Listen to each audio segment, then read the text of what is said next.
Greetings, ghouls, and welcome back to another talk about horror television. Tonight we're taking a look at a creepy episode of Night Visions, titled Hate Puppet.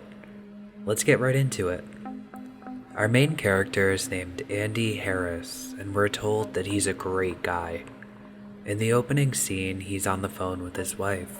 It's established quickly that they're deeply in love and happy. As he hangs up, he walks into a gigantic Russian man, causing him to spill his cappuccino all over. In a fit of rage, the man shouts into the air, "Ah!"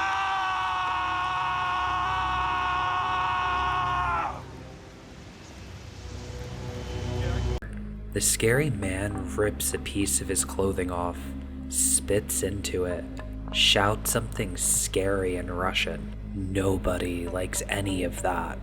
Andy gets to the coffee house for his breakfast. His buddy half jokes that the Russian placed a hex on him, and his pal might be right because the waitress is incredibly rude and confrontational. And even his pal, who is just reasonable and cool a second ago, is mad and irritable out of nowhere. I see where the title comes in. Andy has some sort of hate puppet curse. So Andy enters his boardroom at work, and again everyone's being unnaturally hateful towards him. His boss Bob throws him out and tells him to clean out his desk. So we're set up for nothing but bad stuff to happen here. On his way home from the office, he's stopped by a troop of irate construction workers. Listen, I'm sorry, I'll just go around.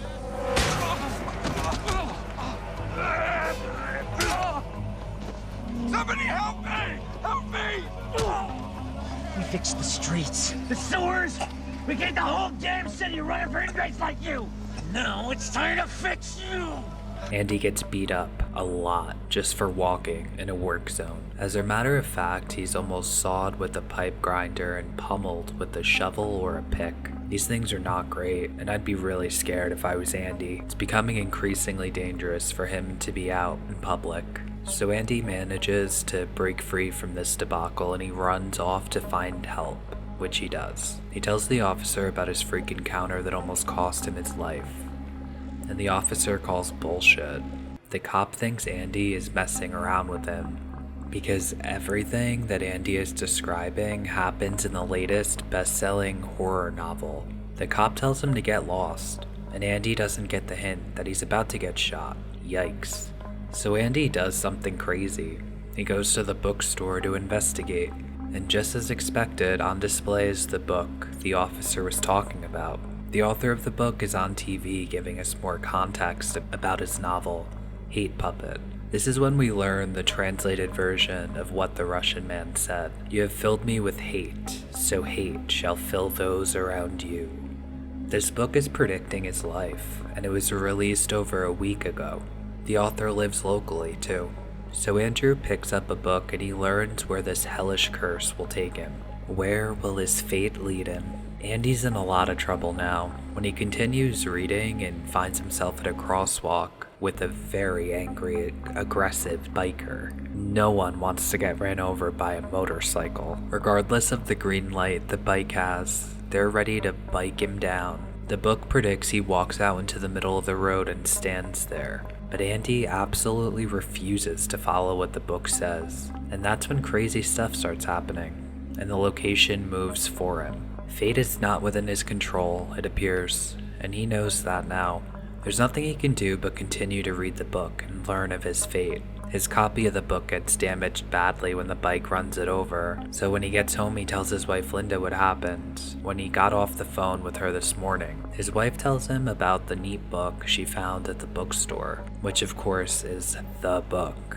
Andy asks Linda for the book, and she refuses to give it to him, citing him being delusional.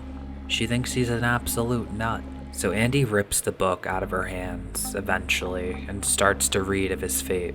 Linda has a gun, now, and she throws him out on the street.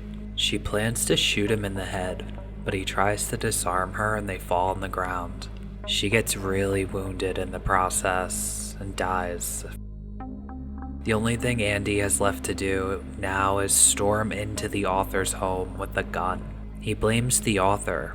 The author calls for the police with the push of a button. Andy demands he writes him a sequel where everything was a terrible dream, and Andy is back with his wife and everyone is nice and happy and safe again. Who are you? I'm your hero, Andrew Harris. And you're gonna write what I want you to, or else I'm gonna splatter your brains all over your desk. How about that for a horror story?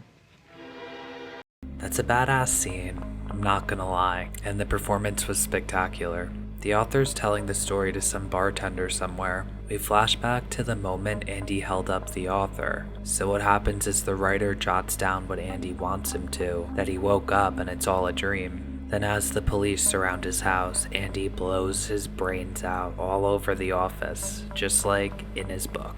It's pretty wild, no? And the jerk-off author thinks Andy was just a homicidal copycat crazy fan. On the television, there's an ad for a flick called Breakdown Lane, where a serial killer messes with the victim's car to make them break down, and then he gets them good with an axe. Sounds like my kind of movie. And while exiting the bar, the author runs into someone carrying the script for Breakdown Lane. Weird coincidence. On the way home that evening, there's something wrong with his car. On the radio, we hear a warning to not get out of your car for any reason. Stay in your vehicle with your doors locked and wait for assistance. Of course, we're not gonna follow any of that though. Hey look, there's a poster for a new movie, and there's a page from the script and a bunch of smoke under the hood. The script predicts the axe killer standing behind him, and the author dies. What did you think, guys? I really like this one a lot. I'm thinking I'll rate this one a 7.9 out of 10 for the series Night Visions. I had a blast watching this one, but there are a few what the heck moments to say the least. I'm not moving from this spot right here.